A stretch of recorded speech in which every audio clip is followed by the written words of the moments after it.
Olá, pessoal, sejam bem-vindas de novo ao nosso canal. E o assunto que eu trouxe para hoje é TDAH, essa doença muito atual, né? E que vem acometendo uma série de pessoas, um número bem grande de pessoas, e não só crianças e adolescentes, mas adultos também. Então eu vou explicar para vocês quais são os principais sinais e sintomas e como a nutrição funcional pode atuar no tratamento e na diminuição desses sinais e sintomas. E se você não é inscrito ainda aqui no canal, se inscreva, deixe o seu like aqui e compartilhe esse vídeo com alguém que possa, inclusive, ter algum familiar com TDAH, ok? Então vamos ao nosso vídeo, vamos começar e obrigada sempre pela companhia de vocês.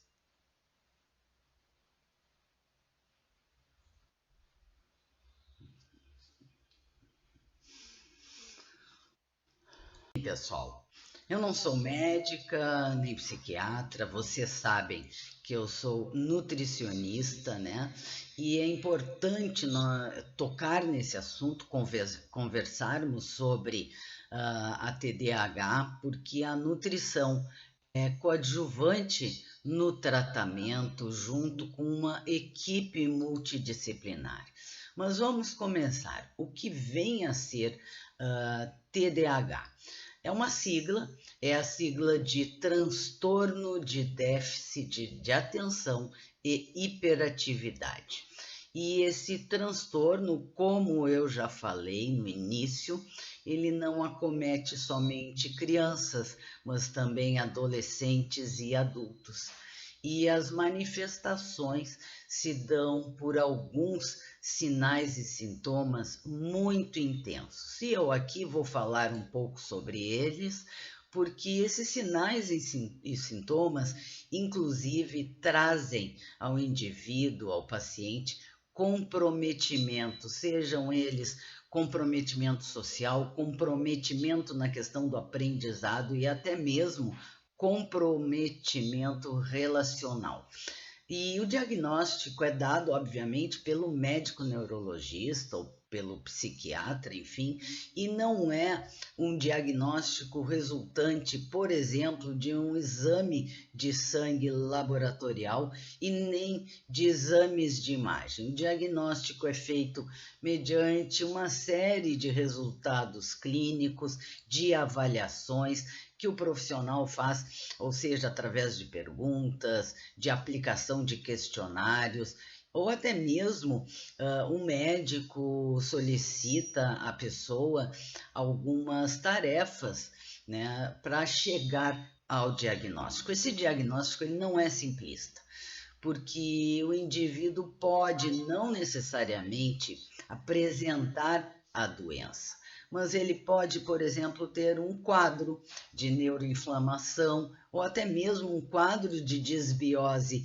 intestinal. Mas as causas, quais são as causas? Vocês lembram que eu já me referi anteriormente à teia de interconexões metabólicas da nutrição funcional, e é importante também buscarmos a questão da hereditariedade, da genética, dos polimorfismos, aquele histórico do indivíduo. E lá na teia da nutrição funcional, esse é um dos pontos que nós nutricionistas observamos. Existe um outro ponto, por exemplo, no que se refere à questão da energia, ou seja, a nossa saúde mitocondrial, já que as mitocôndrias que estão nas nossas células são a nossa usina de energia, a nossa usina de energia dentro dessa célula. Uma outra questão também que é relevante, a própria hipoglicemia. Exato, a hipoglicemia, a exposição que o nosso paciente tem a substâncias tóxicas, como os conservantes alimentares. Existem também pontos que nós analisamos dentro da teia da interconexão, que são os fatores de risco para essa expressão da doença. E os gatilhos também. E aí entra a parte de comunicação também, a parte dos neurotransmissores, e inclusive aquela relação social, de mente, emoção e espírito, porque a saúde mental da nossa paciente é imprescindível. Enfim, a teia das interconexões da nutrição funcional são ótimas ferramentas, e ferramentas essas que mostram muitos resultados. Mas quais são as características da doença? A primeira, procrastinação. O que é isso? Aquele indivíduo que é muito criativo, muitas vezes, tem muitas ideias, mas acaba por não colocar essas ideias em prática. E essa procrastinação pode sim resultar num estresse, causar um estresse na pessoa, uma sensação de culpa, até mesmo influenciar negativamente na produtividade dela, né? Exatamente porque ela não consegue cumprir com as suas responsabilidades e com os seus compromissos. Uma outra característica, a diminuição da capacidade de manter o foco. Também uma diminuição da capacidade de aprendizado. Também aquele indivíduo muito impulsivo. E, pasmem vocês, inclusive a questão da compulsão alimentar. E falando em compulsão alimentar, nós temos que ter um olhar bem pontual na questão do equilíbrio ou desequilíbrio, né? No caso, desequilíbrio dos neurotransmissores.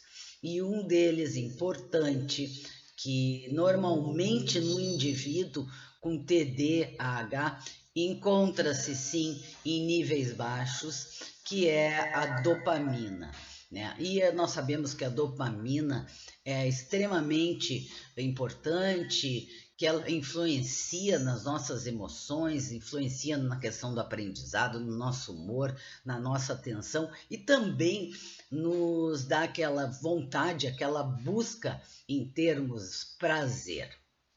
Pois esse paciente não consegue fazer essa conexão, essa sinapse entre os neurônios, né? Porque a dopamina se encontra geralmente deficiente na fenda sináptica. Fenda sináptica, que é aquele espaço entre os neurônios onde acontece a comunicação, a transmissão. E os neurônios, né, estão também costumam estar com seus receptores inflamados. E, enfim, a TDAH é uma falha biológica e neurológica. Mas falando na questão da compulsão alimentar propriamente dito, o indivíduo pode ter sim uma compulsão alimentar. E essa compulsão vem basicamente da deficiência de 2 neurotransmissores, a dopamina, que eu acabei de falar, mas também a serotonina. Na deficiência da serotonina, o indivíduo sente mais vontade de consumir açúcar. Já na deficiência da dopamina, ele tem mais vontade de comer salgados, seja pizza, sejam pastéis, hambúrgueres, aqueles salgados, mas aqueles salgados não saudáveis muitas vezes, né? Então, lembram também quando eu já falei anteriormente sobre desbiose intestinal, e saibam que 50% da dopamina que nós produzimos acontece no nosso intestino. E aí também a nutrição entra de maneira bem específica, bem pontual, como auxiliar no tratamento desse desequilíbrio. Mas eu vou focar aqui nos aspectos relacionados à nutrição como parte do tratamento, porque a nutrição é capaz de corrigir essas falhas biológicas, as falhas fisiológicas através da alimentação. Como eu falei para vocês, a própria questão da hipoglicemia que eu me referi, que confere ao paciente aquela sensação de cansaço, aquela falta de foco, aquela falta de energia, aquela moleza. Isso acontece na hipoglicemia, porque na verdade nós precisamos ter um equilíbrio dos nutrientes. Os nutrientes como os carboidratos também, as proteínas, a própria gordura, e nós sabemos que carboidratos simples, né, que são aqueles que nos dão aquele pico de energia, logo em seguida faz com que essa energia caia muito mais rápido, que é o que a gente chama de hiperglicemia reativa. Então, quando comemos açúcar, é importante também nós atentarmos às combinações desse açúcar, o tipo de açúcar, as quantidades desse açúcar, enfim. Uma outra questão importante também relacionado e aonde a nutrição atua é a necessidade que nós temos em reduzir o consumo dos industrializados. Temos que cuidar também a falta das boas gorduras e evitar o excesso das gorduras ruins. Em relação às gorduras, é preciso evitar, né? Nós precisamos evitar gorduras saturadas, gorduras essas que não são saudáveis, muito presentes na maioria desses alimentos processados. E nós precisamos consumir, sim, gorduras boas, que são alimentos para o nosso cérebro, são anti-inflamatórias do nosso cérebro. E aqui eu cito o exemplo do ômega 3, né? E nós sabemos que geralmente é difícil, inclusive, as pessoas suprirem a necessidade do ômega 3 através da alimentação, né? Infelizmente, as pessoas não têm aquele hábito de consumirem, por exemplo, peixes, castanhas, consumir azeite de oliva extra virgem, as próprias oleaginosas em geral. E o nutricionista precisa focar bem nesses sintomas e sinais dessa paciente. Nós precisamos avaliar o indivíduo. E nós precisamos não somente avaliar pela escala de Bristol, que é aquela escala que nós profissionais usamos na avaliação das fezes do nosso paciente, mas precisamos ter um olhar cuidadoso, meticuloso no que se refere à saúde da microbiota intestinal, a questão da hidratação do nosso paciente, porque as nossas células e o nosso cérebro precisa se hidratar. Uma outra questão que a nutrição atua é no sono, na qualidade do sono. Nós também precisamos fazer um mapeamento hormonal desse nosso paciente, seja ver a questão da tireoide, dos hormônios sexuais, e aqui eu abro um parêntese, temos que ter um olhar cuidadoso também para aquela mulher que faz uso de pílulas anticoncepcionais. Nós precisamos analisar esses hormônios, ver se eles estão regulados, e os homens também, aqui fica um alerta para os homens com relação à testosterona, né? E mais importante para os homens, mesmo que as mulheres tenham um pouco de testosterona, a questão que eu falei da tireoide, o hipotireoidismo e o hipertireoidismo podem atrapalhar o diagnóstico e podem também prejudicar o tratamento da TDAH. Aqui entra aí, como eu falei, a importância dos exames laboratoriais. Uma outra questão é com relação ao hormônio que nós precisamos olhar, que é o cortisol. Ele precisa estar na quantidade certa. Nós sabemos que de manhã, no meio da manhã, nós temos um pico desse cortisol. Quando nós acordamos cedo, o cortisol sobe naturalmente. Mas mais adiante eu vou falar aqui dos efeitos da cafeína na TDAH e o quanto pode interferir nesse cortisol. Nós precisamos ter um olhar para aquela inflamação crônica que pode estar ocorrendo e que vai gerando substâncias que são neurotóxicas. Precisamos analisar essas inflamações, as substâncias, analisar a hipersensibilidade e a disbiose intestinal do nosso paciente, porque nós sabemos a relação muito estreita que existe e é comprovada, né, há muito tempo já entre o cérebro e o intestino. Existe uma conexão do cérebro com o intestino em cerca de 10% e do intestino com relação ao cérebro cerca de 90%. Então veja a importância de termos um intestino saudável.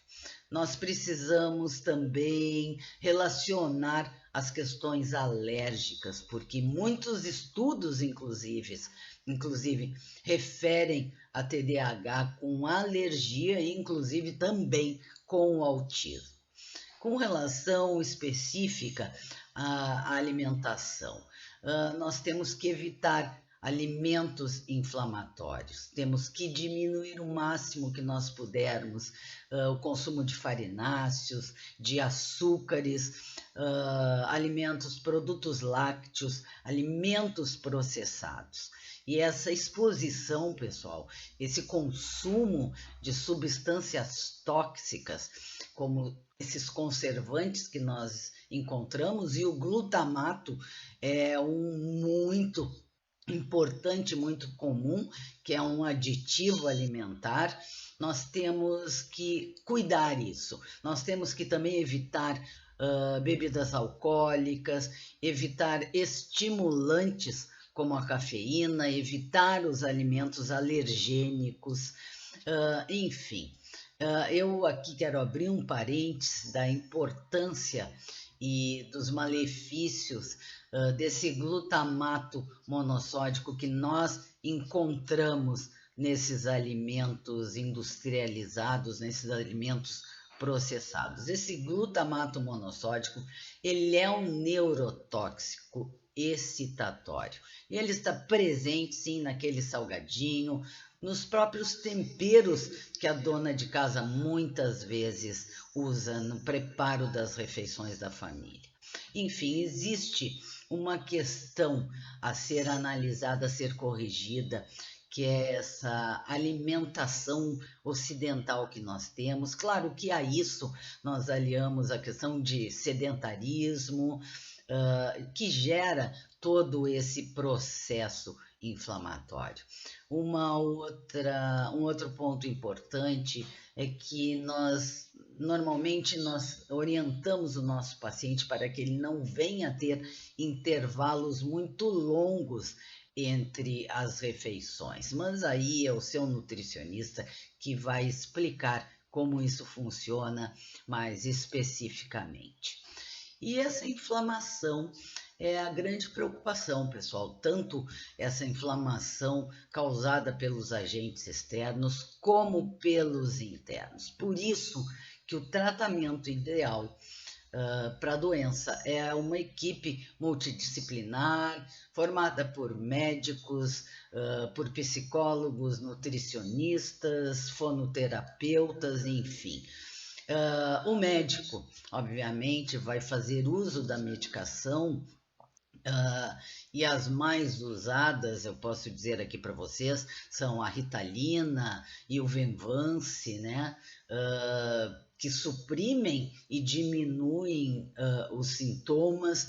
Também é importante no tratamento a atividade física, é importante também socializar com pessoas para promover essa dopamina. É importante nós dormirmos bem, termos um controle hormonal da nossa tireoide, do nosso cortisol, enfim, existem uma série de suplementos que nós usamos, né? Como a cúrcuma, que tem uma ação anti-inflamatória, o gengibre também, o próprio ômega 3, que eu já me referi, e aí nós temos a suplementação quando necessário, quando o nutricionista analisar o seu exame laboratorial, que vai desde zinco, ferro, magnésio, vitamina D3, B6, a vitamina B12 também, porque todas as literaturas relacionam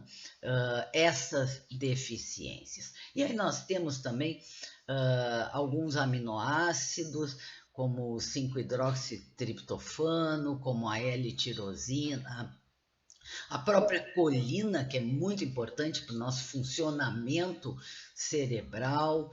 Nós temos uma série, mas aí eu não vou entrar em detalhes. E também a questão de melhorar o sono, nós podemos lançar mão de chá, seja chá de melissa, própria melatonina. Existem vários suplementos que o nutricionista pode te prescrever, inclusive os probióticos, né? Porque eles vão melhorar a tua saúde intestinal. E temos as doses, aí é o nutricionista, eu não vou entrar no mérito aqui. Bom, uma dieta, o que é para ficar bem claro aqui. É importante uma dieta anti-inflamatória por no mínimo uns 3 meses, onde a gente retira os alérgenos, né? E aí a gente diminui consequentemente a nossa histamina, que é excitatória, que dificulta essa questão de foco, por exemplo, nos neurotransmissores, uma dieta mais proteica em todas as refeições para não prejudicar a produção desses neurotransmissores também, né? Ter um olhar cuidadoso com relação ao glúten, aos ovos, porque a própria lactose, o amendoim, por exemplo, porque são alimentos que podem causar alergias alimentares. Bom, a base do tratamento são os alimentos. E aí eu entro aqui rapidamente numa questão muito polêmica que diz respeito à cafeína. Porém, existem os prós e os contras. Existem pessoas que são metabolizadoras rápidas e de cafeína e outras que são metabolizadoras lentas. Para esse que é metabolizador lento, a cafeína tem um efeito excitatório e, inclusive, vai alterar, vai te tirar, vai prejudicar o teu sono. E o café, pessoal, o café realmente nos dá energia, nos dá mais disposição, mais atenção no nosso dia a dia, mas ele não nos dá foco. A cafeína para atividade física, por exemplo, é ótima. Vejam aí os tantos suplementos que nós temos, tanto para pré-treino, que são a base de cafeína. Mas para que essa cafeína exerça o seu bom efeito, não recomendamos consumir, por exemplo, todos os dias, né? O café todos os dias. Por quê? Porque o nosso organismo se acostuma, né? Ela não vai te conferir foco. Podemos ter algumas estratégias, nós temos algumas estratégias interessantes no que diz respeito a promover o foco, para que nós possamos minimizar o efeito ruim de quem toma muito café durante o dia. Usamos também suplementos para isso. Mas eu também sempre recomendo à minha paciente que altere o café, que não tome café todos os dias, altere com chá verde, com chimarrão, que mesmo eles tendo cafeína, eles têm outro tipo de absorção diferente dessa cafeína. E outra, o chá verde, o chimarrão, eles têm a teanina, né? Que justamente não deixa acontecer aquele pico de cafeína, ou então até mesmo tomar um descafeinado. O importante, e fica uma dica aqui para vocês, para que vocês tenham uma qualidade de sono que é fundamental também no tratamento da TDAH.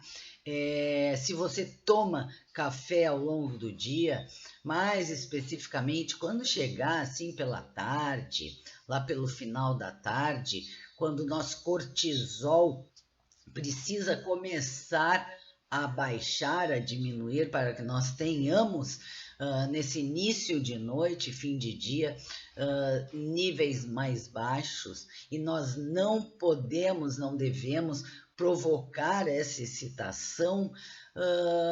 Você pode tomar um café descafeinado, fazer uso do descafeinado. Se você realmente não consegue abrir mão desse café durante o dia. E pense, né, pessoal? Enfim, eu só queria deixar finalizando aqui com um pensamento. Será mesmo que o indivíduo diagnosticado com TDAH, ele está mesmo com a doença?